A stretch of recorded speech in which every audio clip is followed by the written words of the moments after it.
Procrastination.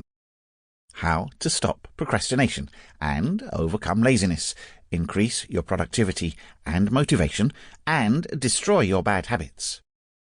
By Derrick. Narrated by Jack R. James. Introduction. Procrastination is the art of putting off what you can do the same day. It's a behaviour, a defence mechanism that you implement to face danger, or at least what your brain perceives as a danger. A preconceived idea about procrastination is to think that a procrastinator is someone to misbehave. It's deeper than that. An unconscious emotion will prevent you from organising yourself. Another mistake consists in believing that one procrastinates only on things that one does not like or which one does not want. It's not a motivational story. It is instead what it provokes as fear. The fear of not being able to do it. The fear of not being sufficiently recognised in what I'm going to do. I'll start next week.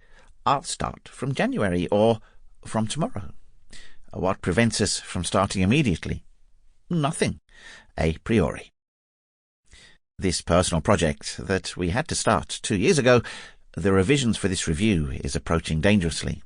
We are all potential procrastinators and must fight against this tendency to postpone everything. What exactly is procrastination? Is it serious, Doctor? We will try in this ebook to give a definition of procrastination, to understand the causes of this phenomenon, and, of course, to identify the solutions to fight against procrastination.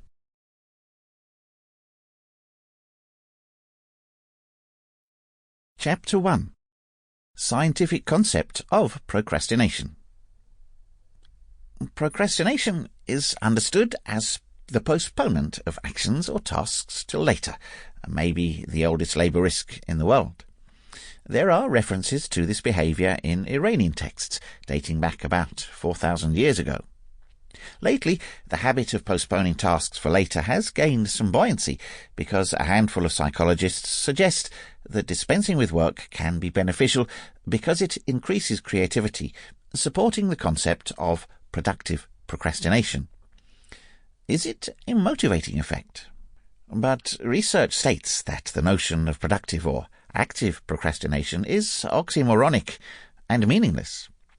Research meta-analyses have shown that postponement can be related to low self-control, poor performance, and more moderate signs of well-being. Procrastinators often struggle with feelings of guilt and stress, and their closest relationships can be affected if their postponement is chronic.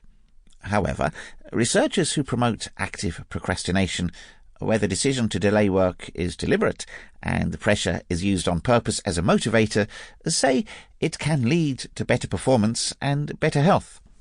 However, detractors of this concept explain the so-called active postponement cannot be considered as a procrastinating behaviour since, in principle, procrastinating is having the intention of doing something and then postponing it, although this delay will have negative implications.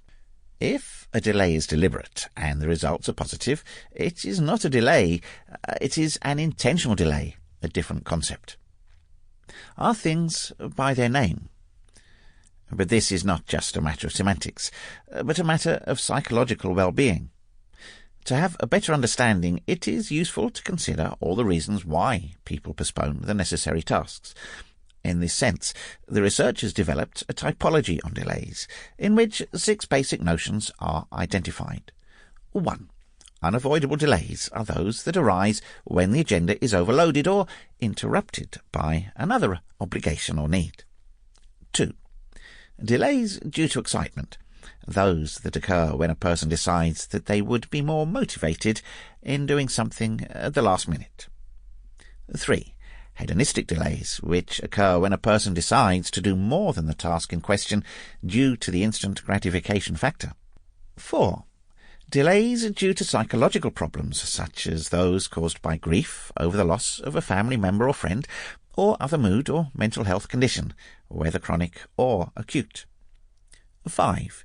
Intentional delays, commonly Sample complete. Ready to continue?